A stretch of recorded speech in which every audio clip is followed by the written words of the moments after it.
amistades, el escándalo de Balenciaga sigue. Y aunque cada vez con menos intensidad, aquí queremos abrir la conversación una última vez, desde nuestra trinchera como comunicadoras.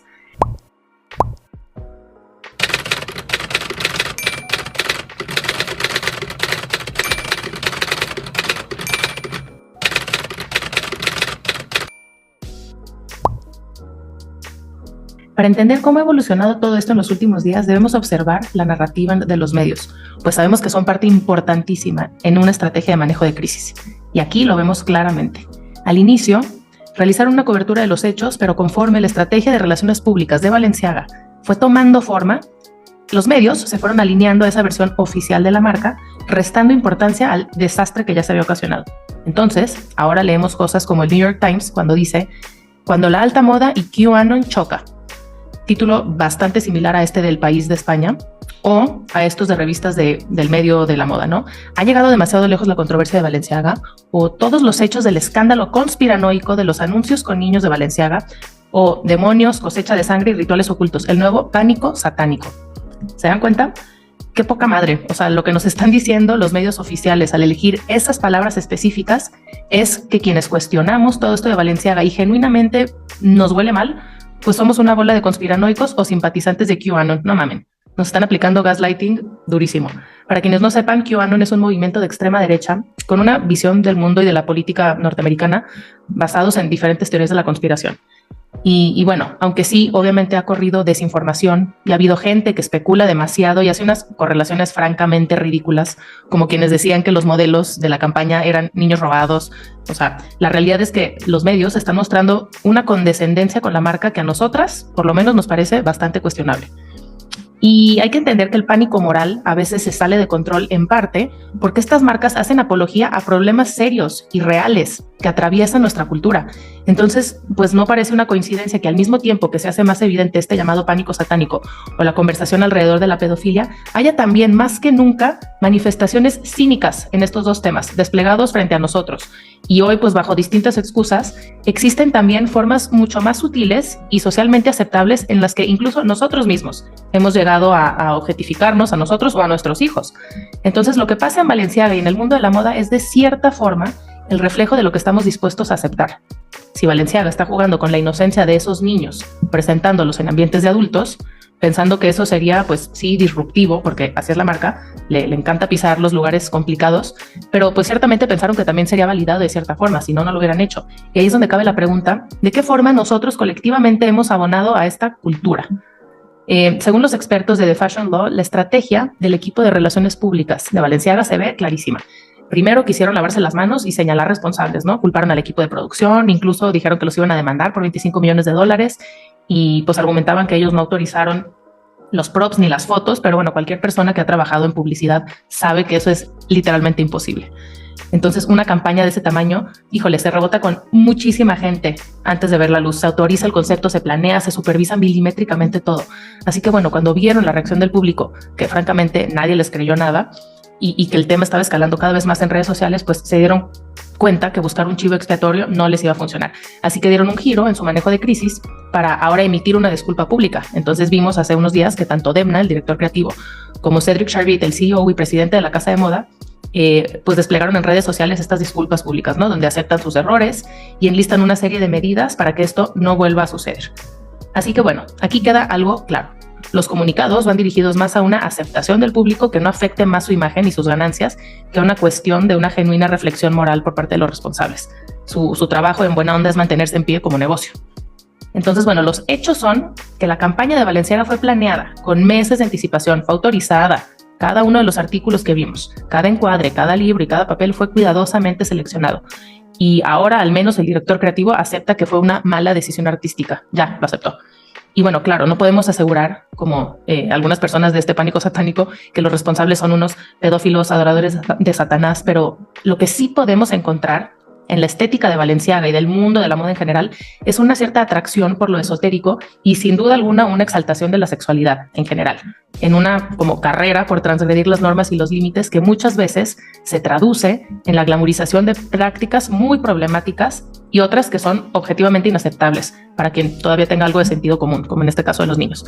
Y el camino siempre es el mismo, ¿no? Presentar en un lenguaje visualmente estético y agradable todo tipo de fetiches. En este caso vimos niños desplegados como objetos sexuales, pero también tenemos este anuncio de 2007 de Dolce & Gabbana que sugería una violación grupal, o este de Miu Miu en 2015, o este de Sisley en 2003 sugiriendo algo de bestialismo, y las siempre controversiales campañas de Calvin Klein de los 90s, donde se apelaba directamente a la sexualización juvenil, al igual que Abercrombie y American Apparel lo hicieron en la década del 2000. O sea, el manejo de esa delgada línea entre transgresión y fetichización es una estrategia que siempre se ha utilizado en las industrias de consumo, pero no por eso deja de ser discutible y debemos de seguir cuestionando. Pero antes de seguir, por favor, píquenle a todos los botones, denle like, comenten, suscríbanse, solo así podemos seguir creando contenido para ustedes, ¿ok? Ok. Entonces, bueno, en un minutito rápidamente vamos a recapitular por si alguien está perdido en este mundo de información y le falta contexto. Recuerden que Balenciaga, esta famosísima casa de moda, lanza una campaña protagonizada por niños rodeados de objetos para adultos, desde copas de vino hasta indumentaria de perro, que en la cultura BDSM se utiliza para el puppy play, que es un roleplay donde alguien juega el papel de sumiso y alguien más lo domina. BDSM, por sus siglas en inglés, significa bondage, dominación, sumisión, sadismo y masoquismo. Son prácticas sexuales. Entonces podríamos analizar todas las fotos de la campaña, pero sería redundante porque ya tenemos un post de eso y les dejamos el link aquí en la descripción para que lo chequen por si quieren más contexto. Entonces, total, se arma el desmadre con justa razón y Balenciaga retira su campaña pidiendo disculpas, haciéndose los ciegos de que no se dieron cuenta ni de esto de los niños, pero tampoco se dieron cuenta de estos papeles que estaban en su campaña que hicieron en colaboración con Adidas, ni tampoco se dieron cuenta de este diploma que pusieron para John Philip Fisher, que coincide con el nombre de un señor que abusó de su nieta en 2018, y tampoco se dieron cuenta que estaban haciendo referencia al trabajo de este artista, que retrata a niños desnudos, cubiertos de sangre, en prácticas rituales, que sugiere además que están siendo observados por algún director o algún adulto en este escenario teatral. Terrible. Entonces, estamos hablando de 3 campañas distintas de Balenciaga con un tema recurrente que es el abuso de menores. Así que, por favor, ellos dicen estar preocupados por la niñez, que van a aprender de sus errores, pero neta fue un error y nosotros somos los que estamos exagerando. Sí, esta es la pasarela donde se mostraron los osos por primera vez antes de la campaña. Y las personas que portaban los osos eran estas. ¿Qué pedo? Y había bebés de plástico literalmente con pañaleras salpicadas de sangre. Entonces, pues llama la atención la descripción del desfile que hace un crítico muy reconocido del New York Magazine, que dice, sea lo que sea esto, es 100 veces mejor que las típicas películas de $400 millones de porno apocalíptico. La moda comunica de formas asombrosas. En esta declaración se destacan 2 cosas. 1, la erotización de la desgracia, y 2, el poder de la moda para comunicar. Ahora, es importante dar un poquito más de contexto sobre este desfile, el Mod Show. Es una colección que se da en un ambiente alusivo a la guerra, en un escenario post-apocalíptico donde solo quedan sobrevivientes. Demna, el director creativo, suele tocar temas sociales en sus pasarelas y colecciones, desde el cambio climático, la desigualdad, la opresión y la guerra, una experiencia que él mismo vivió en carne propia cuando era niño. En varias ocasiones Demna ha comentado haber presenciado cosas que desearía jamás haber visto. Por eso el lodo, la luz, la manera de caminar, lo perturbado de las miradas. El artista que colaboró con Balenciaga para el diseño del set de este desfile se llama Santiago Sierra y es muy reconocido por su también polémico trabajo alrededor de temas de explotación laboral, sobre todo con inmigrantes. Y es justo en ese contexto donde se incluye ahora el elemento infantil, meses antes de estas polémicas fotos. Interesante. Observo esto y pienso en todo lo que no ha de haber visto Demna en esos años de guerra civil en su país, en Georgia. Sabemos que territorios en medio de conflictos armados son campo abierto para toda clase de abusos y de atrocidades. Entonces mencionamos esto porque el intentar tapar la profundidad de una propuesta artística tan elaborada como un error nos parece que se queda muy en la superficie de una excusa que no quiere levantar más polvo. Sabían lo que estaban haciendo. La realidad es que cuando empezamos a entrelazar las propuestas de los artistas con su vida personal, cuando se intersectan ahí esas dos, es cuando se empieza a poner más interesante la cosa. Así que, ¿quién está detrás de Balenciaga? En primer lugar, vamos a hablar de su director creativo, Demna, que ya hemos mencionado varias veces, y de su círculo cercano, porque esto nos va a ayudar a tener una mejor lectura del personaje. Demna, director creativo de Balenciaga, Lotta Volkova, colaboradora y modelo de la marca, y Gosha Rubchinsky, amigo y diseñador. Son 3 de las personas más influyentes en la industria de la moda a nivel mundial y se suelen mencionar así como un trío dinámico. Hay muchos artículos que hablan del fenómeno revolucionario de la moda que ellos provocaron. Aunque Lotta en teoría no trabaja con Balenciaga desde 2018 y las colaboraciones de Gosha con Demna se limitan a otros proyectos fuera de Balenciaga, la realidad es que dentro de estos círculos creativos se genera una influencia muy fuerte de unos con otros, trabajen o no de manera formal entre ellos. La misma Lotta lo dijo en una entrevista, estamos muy unidos en general, pero sobre todo en la manera de pensar. y a ellos se les reconoce como los principales responsables en la creación, de la creación del street style post-soviético y la inspiración para todo este cotorreo estético que vemos hoy muy en tendencia con la onda Y2K, que estuvo pues en la cultura pop a finales de los 90 y principios del 2000, cuando estos diseñadores tenían entre 18 o 20 años. Entonces, hay una declaración que Demna hace a Vice. Denme un segundo. Hay una declaración que Demna hace a Vice, que si bien no es del todo clara, vale la pena ponerla sobre la mesa. Y él dice entre risas que alguien escribió que ellos tres, Demna, Lotte y Gosha, crecieron con pornografía infantil y la radiación de Chernobyl, y por eso están tan dañados. La palabra que usa es fucked up. Interesante. Entonces, ellos tres son amigos, son besties, trabajan juntos, colaboran un chorro y comparten sobre todo su origen. Todos ellos nacieron en la URSS de los 80s y les tocó su caída cuando ellos eran niños. Imagínense todo lo que vieron. Y esto es bien importante para entender un poco más de estos gurús de la llamada revolución de la moda parisina. Entonces, en las entrevistas y reportajes que se les han hecho, se refleja una y otra vez lo tatuada que tienen su infancia bajo el régimen soviético y cómo los marcó la entrada al mundo occidental cuando emigraron de distintos países hacia Europa y Estados Unidos. Imaginen estos tres morros llegando a la avalancha de la cultura occidental, abrumadora. Como ellos mismos lo dicen, estábamos hambrientos, todo era nuevo, el lenguaje, las imágenes, la ropa, el sexo. Era un mundo nuevo lleno de posibilidades, donde eres libre para hacer lo que quieras. Podíamos doblar, girar, reinventar, crear utopías, que es justamente lo que ellos han estado haciendo. Y esta es una especie de poder que tiene el que viene de fuera, ¿no? Porque puede hacer ese choque de los dos mundos. Crearon, en sus propias palabras, una poderosa estética rebelde de género fluido, hipersexual, cool del mañana. La revista Vice reconoce cómo parece que sus colecciones surgen de lugares oscuros, muchas veces con tintes rituales y de rebeldía espiritual, probablemente fruto del choque entre la tradición cristiana ortodoxa y el ateísmo comunista que ellos vivieron durante el régimen soviético. Y este titular es muy interesante porque resume un poco esta idea. Dice, la estética post-soviética, cómo una tendencia de moda se convirtió en la forma más relevante de confrontar el pasado. Es decir, sus creaciones son una forma de catarsis personal. Ahora vamos a darle zoom in a cada uno. Lotte, como ya dijimos, es modelo, es stylist y tuvo su propia marca de ropa. Ha trabajado con todas las firmas importantes que se puedan imaginar, tiene titulares en todas las revistas que se puedan imaginar. Ha trabajado con Chanel, Gucci, Jean Paul Gaultier, Adidas, obviamente Balenciaga, Vetements, Gosha y mucho más. Su Instagram, que es siempre una ventana al mundo de una persona, ya lo puso en privado en cuanto se destapó este desmadre, pero un perfil muy interesante, lleno de simbolismo, de rituales y de alusiones al abuso y tortura de menores. Y muchos osos de peluche. Gosha es diseñador y fundador de una marca que lleva su nombre y a él se le ha acusado por lo menos 2 veces de abuso de menores. Revistas incluso como GQ ya han abordado el tema de la moral muy cuestionable de este señor y de la industria en general. Y en tercer lugar, Demna, que es la mente maestra detrás de Balenciaga desde 2015. Tiene un pasado muy marcado por el trauma de la guerra, las restricciones soviéticas y la migración a distintos países donde formó su identidad en un mix de exploración de diferentes culturas y de su homosexualidad, que son un conjunto de variables que al día de hoy siguen influyendo, dicho por él mismo, en la forma en la que él se aproxima a su trabajo. Entonces, ¿por qué es importante conocer quién está detrás de una marca? Pues porque no podemos simplemente separar la obra del artista. Cualquier persona que crea algo, que crea arte, lo hace desde su bagaje, su historia, su cosmovisión. Y la moda de pasarela sabemos que es una declaración tal como el arte contemporáneo.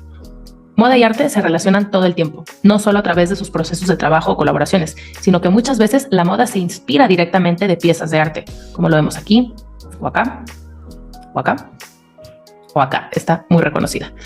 Entonces, aquí vemos, volviendo a Lotte, analicemos esto, ¿no? En su Instagram, ella toma como inspiración a muchos artistas contemporáneos, como esta publicación donde pues, homenajea de cierta forma la obra de Maurizio Cattelan, un artista italiano muy famoso, entre otras cosas por pegar un plátano con tape a una pared y vender su obra en $120,000, ¿se acuerdan? Bueno, pues él tiene cosas bastante chidas, pero también tiene una extraña obsesión por mostrar a niños en situaciones de mucha angustia, de dolor o incluso de muerte. Y curiosamente, al estilo del trío soviético, Cattelan menciona que, y lo cito, la infancia es ese lugar extraño donde suceden los traumas. Es un lugar al que yo siempre regreso, con su trabajo, por supuesto. Fíjense qué interesante. Y miren su obra, ¿no? Ok, aquí vemos una vez más a Lotte referenciando el trabajo, en su Instagram personal, referenciando el trabajo de otro artista contemporáneo. Es interesante los artistas específicos que ella menciona. En este caso es el fotógrafo noruego Torbjørn Rotland, que tiene un buen de repertorio de imágenes que referencian el abuso infantil directamente. Chequen algunas de ellas.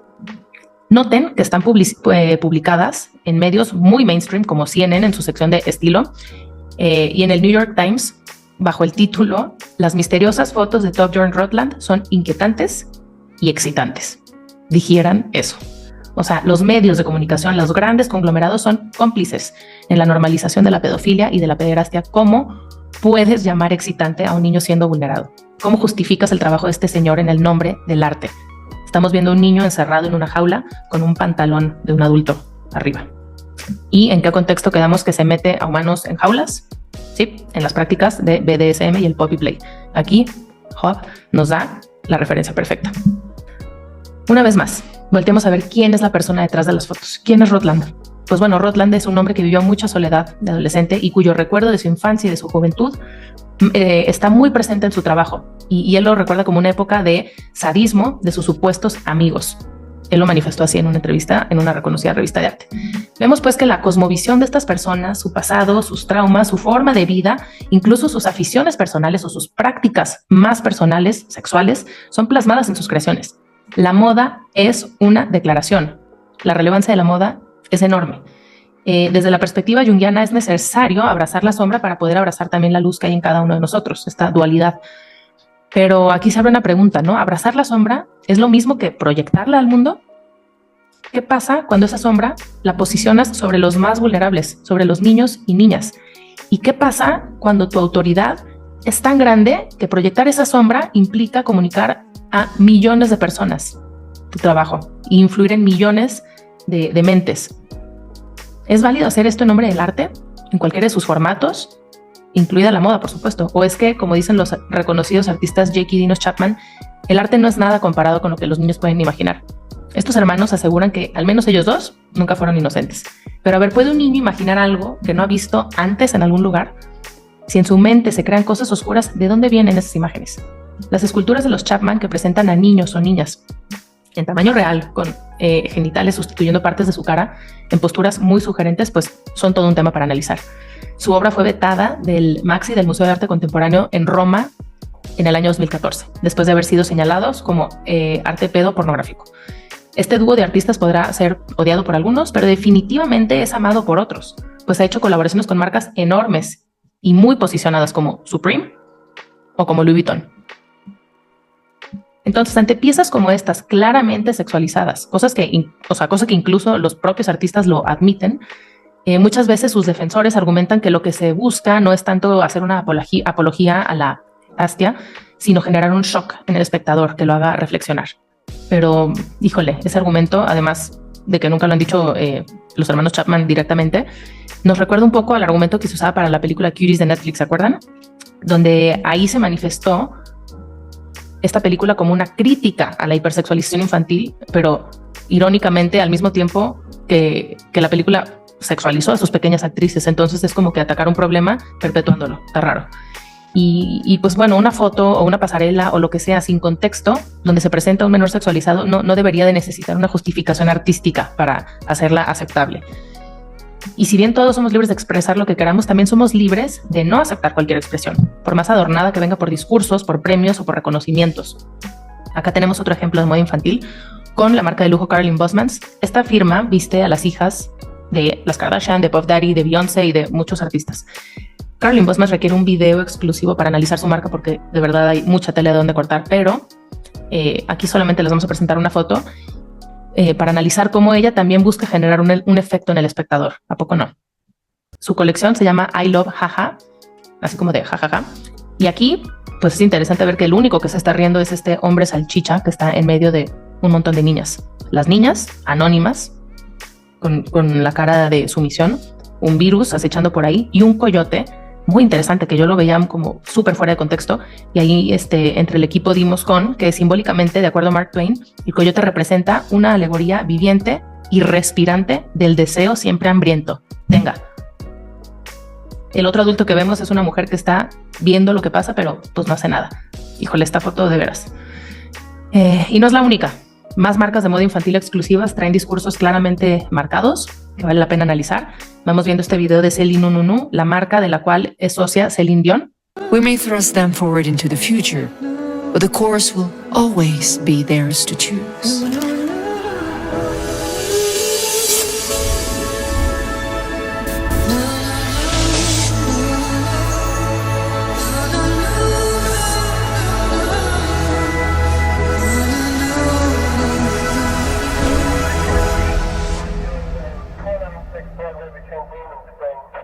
I can't believe they called security.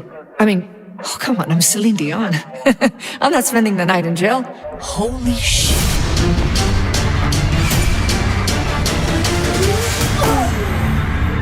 Guys, relax, easy. I'm Celine Dion. Yeah, girl, and I'm Beyonce. I'm calling my agent.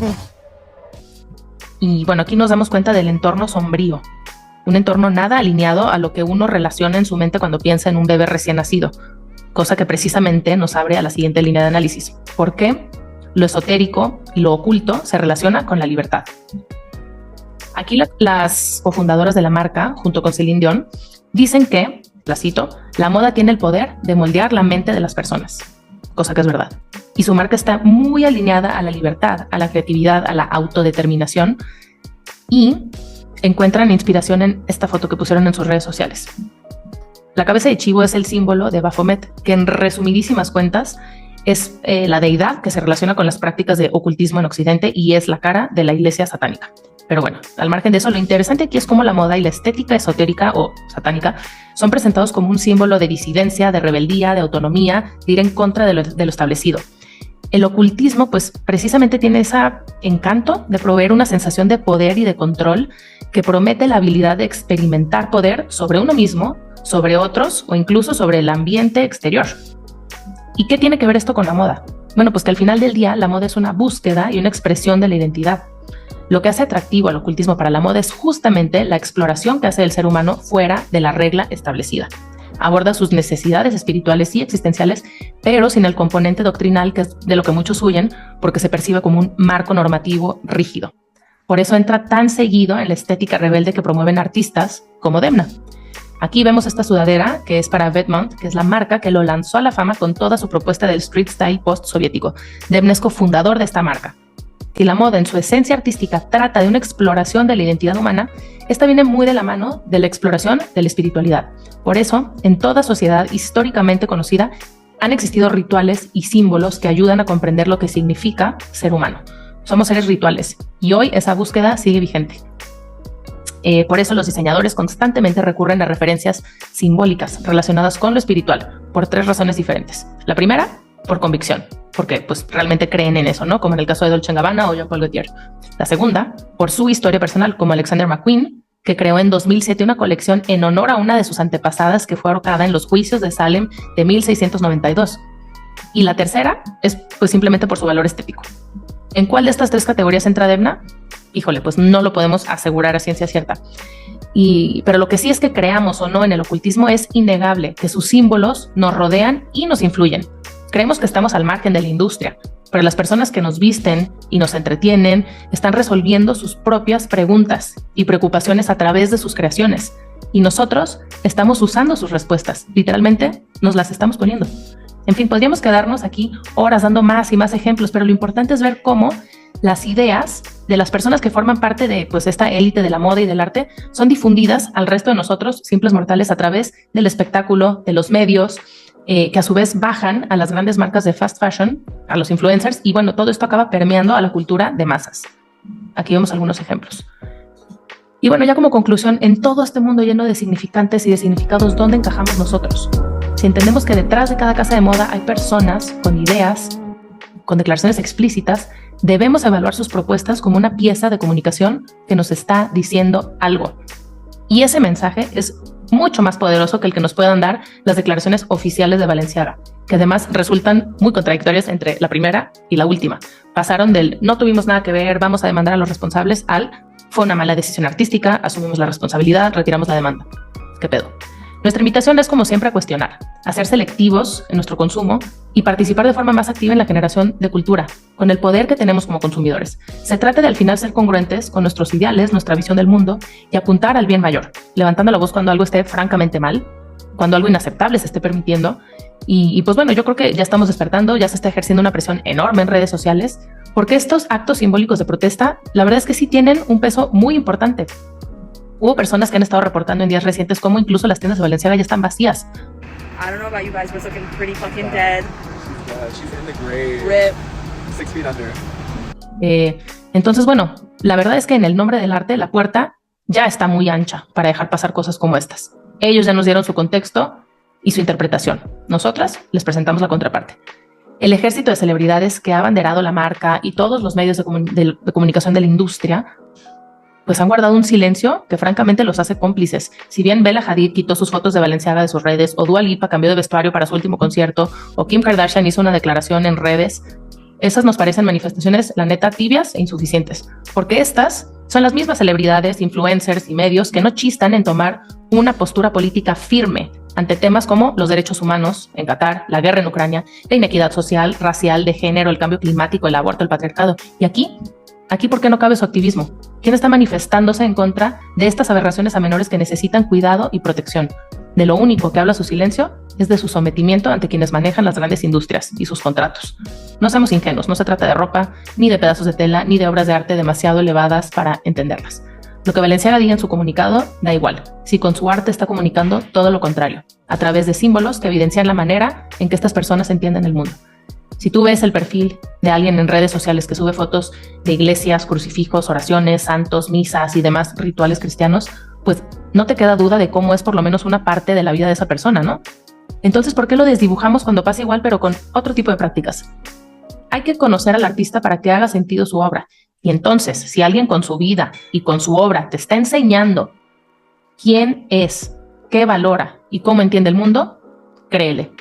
No se apendeje, cuestiona lo que ves.